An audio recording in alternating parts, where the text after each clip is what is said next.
Good evening. You're watching Austin After Hours. I'm Taylor Ellison. Thanks for being with us tonight. We've got a really fun show in store. Here's a look at what's coming up. The man, the myth, the barbecue legend. Aaron Franklin dishes on all things Hot Luck Fest, the craziest things he's seen in the famous Franklin line, and how his current culinary career exceeded his wildest expectations. And it's a local company with a global impact. Lifestyle brand Raven & Lily founder Kirsten Dickerson shares how she's empowering women and communities through fair trade fashion and how you can change the world with every purchase.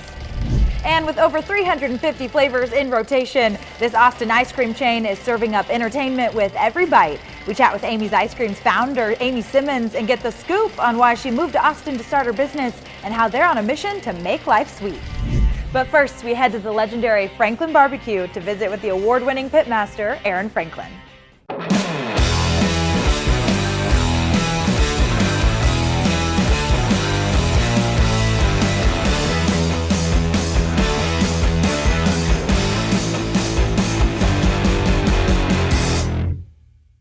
So we'll give you some scenarios, and you tell us which one you'd be willing to wait it out for. Oh, so it's multiple choice? Yes, it's multiple choice. True, because this could take a really long time.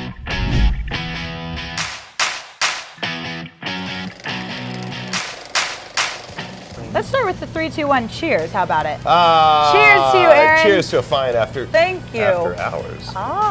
See what he did there? This has been such an incredible 8 years, if you can believe it now. What's one of your first memorable experiences making a brisket? Well, I'm going to go and say it was my first brisket. Let's hear about that one. Not so great. My wife Stacy and I had just purchased a little cheapy offset cooker from Academy. Brought it home, went to H-E-B, got a brisket, called my dad. It's like, hey, how do I cook this thing? He's like, I don't know, cook until it's done. All right, well, great. Ask Jeeves on my dial-up. He didn't really know any better either. That's either. a way throwback. The things that I really remember from that is that I was completely 100% hooked. The smell of the fire, the meat cooking. I mean, it was like, man, maybe we should open up a barbecue place one day. That was the first time I actually had thought was the first brisket I cooked. Turns out it was really not that good. 16 years ago, we didn't really necessarily know what a great brisket was then. So even what I thought was pretty good then, in hindsight, woof, it was terrible. But all my friends were really supportive, and they were like, oh, you should do this again. It was so much fun. We had a great time. And so it just kind of kept going. And that's really how Franklin BBQ started.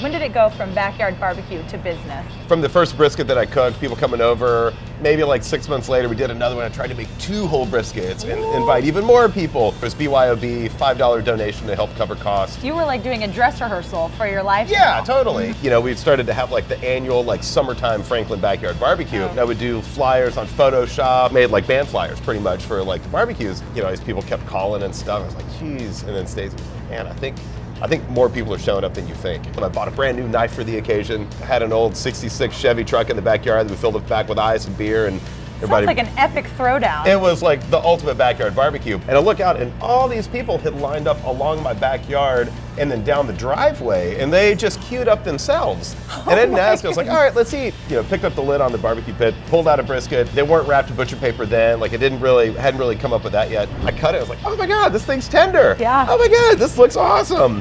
And it was the first time that I really cut in real time for people that were in a line. Something so magical happened that night. I think that was the very beginning of Franklin BBQ. So when we first opened the trailer in December of '09, I was making 2 briskets a day during the week, 3 briskets on the weekend. The real reason behind that was in case I messed one of them up, I had a backup. So I really only planned on serving 1 brisket a day.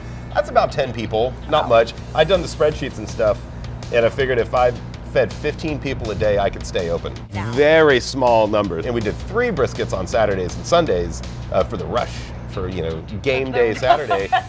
I thought we really hit the big time when I could buy 1 case, which then was 6 briskets. It's been about 8 years since then, and now we do 106 briskets to 120 briskets a day. Oh, my meat sweats. Yeah. What a tremendous growth. Did you ever envision that happening? No. It's crazy. It's insane that people have kept showing up all these years. The line is actually one of the most exciting, adventurous parts of coming to Franklin. What are some crazy things you've seen? We had a couple get married in line. Stacey and I were the witnesses. They physically got married. They actually got married on the steps right in front of the restaurant. We turned off the music and played the wedding music for them, and that was pretty cute. There was this guy from somewhere in China. They turned around, and his across the hallway neighbor, all the way from China, unrelated to the trip, was also eating lunch. He's like, hey, what are you doing here? And you're like, No way. ridiculous. It's really cool seeing how nice people are to each other. It's like, hey, making a beer run, who needs a beer? And like complete strangers are buying tacos for each other and stuff. There's flag football going on in the parking lot. There's big games of Monopoly. I mean, it's pretty cool. This blog is like the happiest place on earth. Hopefully. How similar are the recipes you used on day one to the recipes you use now? Pretty much identical. The sweet sauce I made up the first day we opened. I've changed that a little bit. I took the cumin out. We had a cumin crisis a few years ago. So we stopped using that. Didn't like it anyway. Brisket stayed the same. Hadn't changed a lick, actually. Oh, I changed the beans. When we first opened, I was trying to make vegetarian beans to have a veggie option. And it turns out it's really hard to make great beans without meat. What is the most significant to you and bringing you the most joy at this time? I think that Cops episode that I starred on was probably... Totally kidding. Totally kidding. I'm completely kidding. It's still the restaurant. We got Loro doing Hot Luck, and that takes up about 12 months a year, turns out. Our small festival will take place over 4 days. And it's really meant to be just kind of kind of like the line, kind of like hanging out in the backyard eating barbecue. It's just kind of like a big tailgate. And it's all friends. I mean, that's pretty much how Hot Luck happens. We go for people that are so good at what they do and so inspiring. We got the guys from Joe Beef coming in from Montreal. They've been making fun of festivals for years. They don't do festivals, but they're doing ours. But they're doing your festival. And I think that's pretty special. It's kind of choose your own adventure. Yeah. Like you can buy the tickets a la carte. You could buy the all-in pass. And you might go to this one event. You might go get tacos at Cisco's, and then you might go see so-and-so play up the street at Whitehorse. And the point is, you have fun. You know, you mentioned Loro. We were hanging out with Tyson Cole not too long ago, and it Wait, was... who? Stop kidding. You know, he was just so excited to be on this project with you, and I imagine you feel equally as grateful. Well, if I think about probably the most inspirational restaurant in my history, every time I've gone to Uchi, oh man, it's so good. Like these guys are so awesome at what they do from every aspect, just the way they're so thoughtful in every detail. And when we kind of started talking about it, it's like, well, yeah, that's kind of a no-brainer. And it's not just a straight barbecue place too. So I get to learn a lot, and I have learned a lot. Okay, so we want to play a little game, if you're up for it. How's that make you feel? Okay. He's like, tell me what it is first. So people wait hours in line to experience Franklin BBQ. So we want to know, what would Aaron Franklin wait in line for? True. Would you wait in line for tickets to see Hamilton with Lin-Manuel Miranda reprising his role, or catch a glimpse of Prince Harry and Meghan Markle on their carriage ride during the royal wedding? Oh my God. Well, I feel like I don't sleep a lot, and if I got into Hamilton, that could be a good opportunity to have a good air-conditioned nap. Oh. So I'm gonna go there. I wasn't expecting that detour. Hey, the barbecue guy. I mean, would you wait in line to see Beyonce perform live or see Adele perform live? Boy, that's a tough one. God, they're both so talented. I'm gonna go with Adele, but that's almost a tie. Are you being sarcastic or real? No, I'm being for real. I was kidding about the Hamilton one, but I'm dead serious about Beyonce and Adele. Would you wait in a line to meet Oprah or to hang out with the Obamas? I've never hung out with Oprah, but I have hung out with Obama. I would probably hang out with the Obamas. Would you wait in line to ride in an episode of Carpool Karaoke with James Corden or spin the wheel on Price is Right? Price is Right for sure. Done. And what about, would you want tickets to a taping of The Late Show with Stephen Colbert or to be a guest on David Letterman's new show? Much rather watch Stephen Colbert because I think he's awesome. I also think David Letterman's awesome, but I would get really nervous being on that show, and I would rather get rid of the anxiety and just go have fun. Cheers to you, Aaron. We appreciate you so much. Cheers. You win the game because there's no way to lose it. Thank goodness. What a good time. You can have some fun with Aaron Franklin and all his friends at Hot Luck Fest, May 24th through 27th. Up next, she's empowering women and communities through fair trade fashion and design. We meet with Raven and Lily founder Kirsten Dickerson.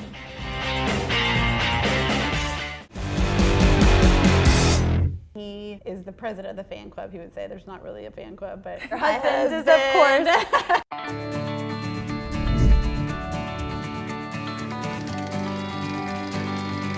Every piece is so beautiful, and I love that it has a special story behind it. Everything in the store has a story about the women behind the scenes who make it, as well as where we source the materials that they use to make our products. So you're wearing some beautiful clothes from India that are hand-loomed fabrics as well as hand embroidered. And then the jewelry is all recycled brass from the Kibera slum of Kenya. Wow. And this is a group of women who we've been working to build a really fair trade small workshop in a slum community in Nairobi. And our goal is to help them reintegrate back into a more stable society there. This is so stunning. And I mean, every outfit needs a bag.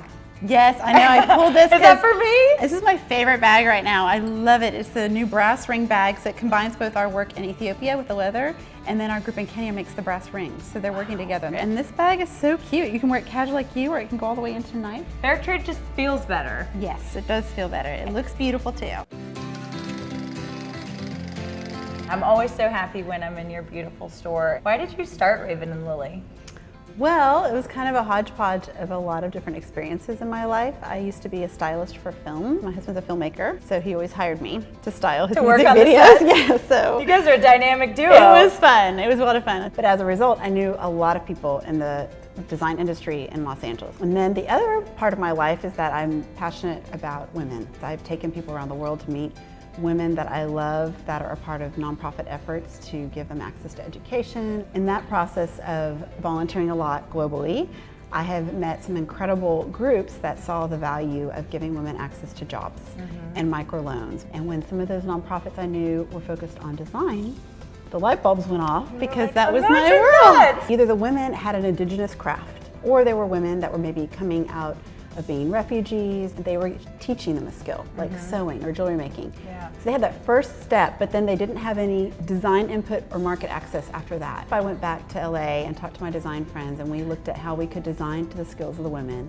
use materials that you have accessible in your community, and then worked on developing a market. And so they said yes, and we started collaborating with these groups. And I started Raven and Lily as a nonprofit. And we moved it to a social business model, which we are today. So we are a for-profit, but we use the profit to employ women and continue to grow and expand what we can do. So the more profitable we are, the more impact for good we can have on people and the planet. So we started with about 75 women in 2011. In 2 groups, one in India, one in Africa. And today we have over 1,500 women that are being employed. And it represents 19 artisan partnerships in 10 countries, including the US. So these women that you talk about, give us a window into their world and the way you've seen this change their lives. So if I ever share a story, it's only a story from a woman who has invited me into her home. So that's the level of impact that we are aware of. And one of our favorite stories that we like to share is about Firdoz. And Firdoz is from India, and she had 5 girls, and when she gave birth to her 5th girl, her husband left her because he was ashamed that they had had so many girls, and they usually did not receive an education, and if at all, it was just elementary level, and definitely did not have opportunities for jobs. She was so desperate that she went to a local fair trade factory that was employing men in woodworking and asked them to help her. They contacted me and said, will you come on your next visit to India? Wow. So I went and met Firdoz and her oldest daughters, and they were already successfully selling some jewelry they're making. So I said, well, what can we do with the skills that you have using what's in your community? Right in front of you. So we created a line of wood and leather jewelry. And today, the leather earrings that we created are still our most popular design. Wow. And they're just a simple leather leaf earring. But Those are the leaves? Yes. Those So are for my those- favorite. They've been around since like 2009. Yeah, that's a Raven and Lily staple. It is. It's What become our classic. What a beautiful backstory. So, and she has been able to not just take care of her family, but she's trained close to 200 women in their community. And that's what's amazing about women. Everywhere in the world we work, when one woman is given access and she's doing well, she turns around and reaches out to the next woman to bring them into the opportunity. Firdoz said, Kirsten, I want you to know that women no longer mourn when girls are born, but we rejoice because our community now sees the value that girls add to our households. And so that was amazing, because that to me was not just about Firdoz and her daughters, it was about this whole community changing the way they viewed women. In college, I decided I wanted to start traveling. So I went on the first Baylor in Africa program. And the day after I graduated from college, I got on a plane to go volunteer with Mother Teresa in Calcutta while she was still alive. I would meet these women who had very similar hopes and dreams to me or you or any woman for themselves, for their families, for their children, but had very little opportunity or access to see those dreams fulfilled. And it really motivated me to want to support and empower women globally and connect women in the West with women that I was meeting around the world. And I felt like we had so much to learn from them. A truth that I believe passionately is that every woman on the planet is valuable. and that we're all beautiful. So even if you go into our dressing room, I have in small print there when you look in the mirror, it says, "You are so beautiful." So I think my message, whether it's to a young woman here or across the world, is that you are absolutely valuable and beautiful. And that is not based on what you do or what the world says, but just because of who you are. And you have a really great and unique lifestyle as Yeah, well. we used to live in Hollywood, and Snoop Dogg had a place above us. Then the last few years, we did the tiny house movement, and we lived in a vintage trailer. We sold 80% of our belongings, bought 25 acres, called it Green Acres. We just learned to live small and found that we were absolutely content. We didn't need more. So we moved to Fredericksburg. It's magical and pretty amazing. And so are you. Thank you for your time. Magical is the perfect word to describe you. I'm so grateful for this. Thank you. Thank you, Taylor. I appreciate it.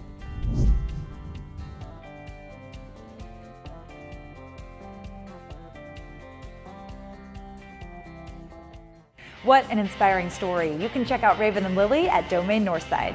And stick around after the break. We're getting ready for those summer temperatures and heading to Amy's Ice Creams. Founder Amy Simmons gives us the scoop on all things sweet.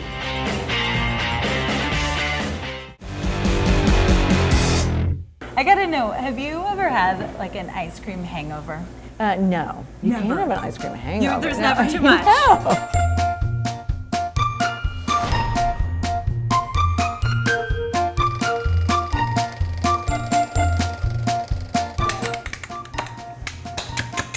You hear that? That is the sound that dreams are made of.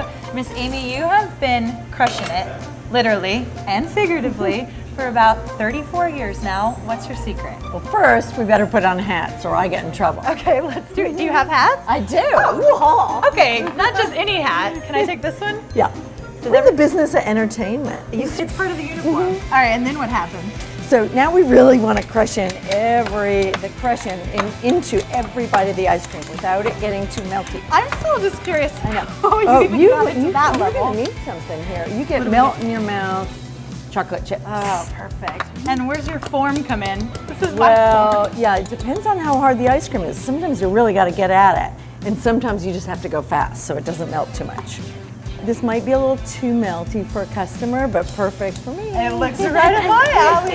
I have to be honest with you. At one point in my life, my body was like 96% Mexican. Yeah. That's like the flavor of all flavors. And no wonder you look so great. Exactly. We got to know from the expert, like, what's your go-to flavor? Belgian chocolate Reese's peanut butter cups. Hands down, 34 years. 34 years still doing the same flavor? Same flavor. I love to taste everything, but if I'm getting a whole ice cream, that's what I'm eating. And that's when you know it's good. So you said we're in the business of entertainment. I feel like, most places people go, they don't want to wait in a line, but here, the line is half the fun. It's really about, having some entertainment. Most people aren't coming into Amy's because they're starving. They're coming in because they're treating themselves. You're absolutely right. My real secret is listen up, this is the real secret. people I get to work with. They're insanely wonderful. It's always about the people. It's always about the people. Employees are like the real pros. Excuse me, not employees. The scoops. Scoops. They know what's up. So let's bring Sam out so he can show like the real tricks. Dreamy.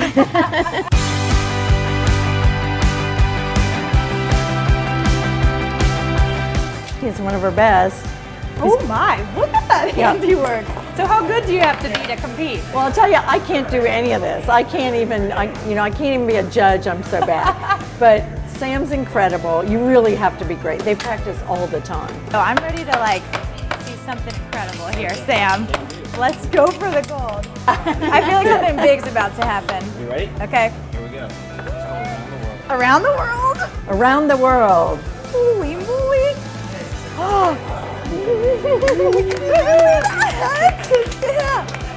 He's like, that's not all I've got. Pressure's on. I mean, and on TV. Look at that. What flavor are we working with here? So that's Mexican vanilla with Oreo. Perfect. That's my order, Sam. Thanks. Yep. Good stuff. Do you want to head to the photo booth and make a memory? Yeah, obviously. Thank you.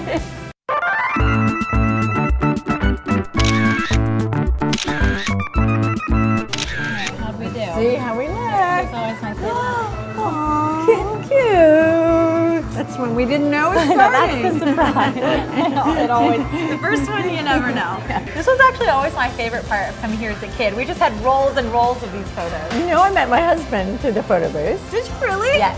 How did that, were you all pushed up tight in a photo booth? No, so I didn't like him very much when I first met him. Oh, really? So he put the photo booths in here, and I was like, I don't know, we'll Actually, see, not we'll sure just about try that. that. But it turned out to be a big part of people's experience and memories in Amy. I love that. Your Prince Charming just showed up Yeah. on your doorstep with a photo booth. Yep. We both kind of went our own ways, and then we came back and fell in love. I moved to Austin to start Amy's because I fell in love with what Austin is. So I feel like it's not a coincidence that we have a similar culture of being creative, being intelligent, being a little irreverent. Yes. Just having a great time while you're working. Yeah. And really being a part of other people's lives. Our mission statement is to make people's day. I'm just going to start using that. That is such a good way to go about your life. The scoops create the culture of where you are, and each Amy's kind of has, a distinct feel to it, but there's this common thread. It sounds like sometimes things get more bizarre than you would anticipate. So tell me a little bit about locking customers in the Amy. Usually you're trying to get customers out on their way, right? But you guys lock people in. So this is kind of a famous Amy's story, is a creative problem solving. If you've ever worked in a restaurant, you get kind of frustrated when the customers come in 5 minutes before you're closing, and somehow huge rushes come in. It's like they wait down the It street. really is. Yeah. It's like you've cleaned up everything and then the masses come in. So this employee decided to combat that feeling of negativity. He's going to make it a blast. So what he'd do is lock people in at midnight when we were closing, and he'd ask, are you comfortable with this? Naturally, yes. Are you comfortable? We Yeah. put you in an escape room. And so he would teach them the time warp from the Rocky Horror Picture Show. And so it became kind of a cult thing. People were coming, and I didn't find out about it until somebody was downtown at night and they go, I got to go back to Amy's to get locked in. And I'm like, what? It's weird. So I came to Amy's at midnight. I got locked in. I had a blast. And you had to dance your way out. Exactly. You invest in your employees and scoops. I just love that. The MB Amy's program. It doesn't get much better than that. So on your deathbed, you have to look back and you have to have contributed something that you feel is significant, right? Yeah. And so education has always been a huge value of ours, but also, people having control of their own lives and being able to actualize what their dream is. Yeah. And so MB Amy's teaches financial statements. We practice open book management. Wow. And so our folks, scoops, can read financial statements like your banker can.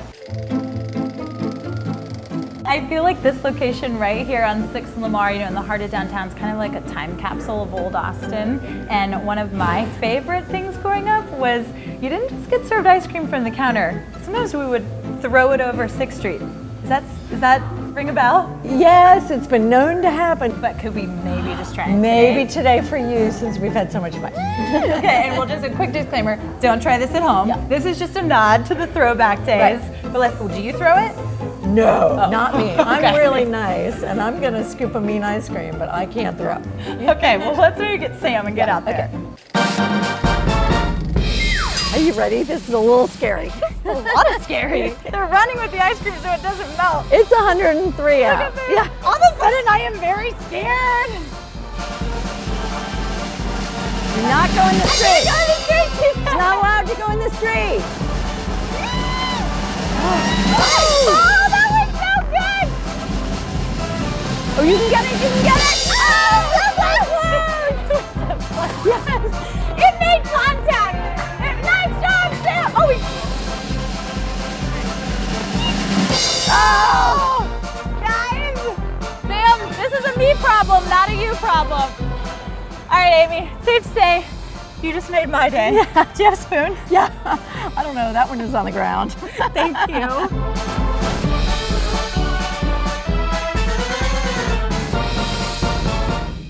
Well, that was certainly an adventure. Thanks for being up for it, Amy. And thank you for joining us on this episode of Austin After Hours.